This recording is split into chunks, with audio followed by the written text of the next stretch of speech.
নমস্কার, আমি ডক্টর সুমন শাস্ত্রী বলছি।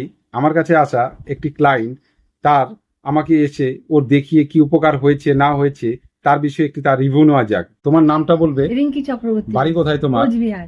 আচ্ছা আচ্ছা, তুমি কতদিন যাবত আমাকে দেখিয়ে আসছো? 3-4 বছর হলো। আচ্ছা, তোমাকে কোনো রেমেডি নিয়েছিলাম? হ্যাঁ, আচ্ছা, রেমেডিগুলো কি কাজ দিয়েছে? দারুণ। আচ্ছা, তুমি কি যে কোনো সমস্যা আমাকে দেখাতে পারো বা আমি হ্যাঁ, তাকে সাড়া দিই তো? হ্যাঁ। তা তুমি যে উপকার পেয়েছো সে ব্যাপারে তুমি অন্যদেরকে কি বলবে? আমি তো উপকার পেয়েছি। যারা যারা দাদাকে দেখাতে চান দেখান। ভীষণ ভালো একজন অ্যাস্ট্রোলজার। দারুণ। ওনার কাছে গেলে পরে যা যা সমস্যা নিয়ে যাবেন প্রত্যেকটা সমস্যাই আশা করি 100-এর মধ্যে 100%ই উনি কাজ করে দেন। ভীষণ ভালো একজন মানুষ, ভীষণ ভালো একজন অ্যাস্ট্রোলজার। আমি তো ভীষণ উপকার পাচ্ছি। যখন যখন দাদার কাছে যাই, দাদা সব সমস্যার সমাধান করে দেন। ধন্যবাদ।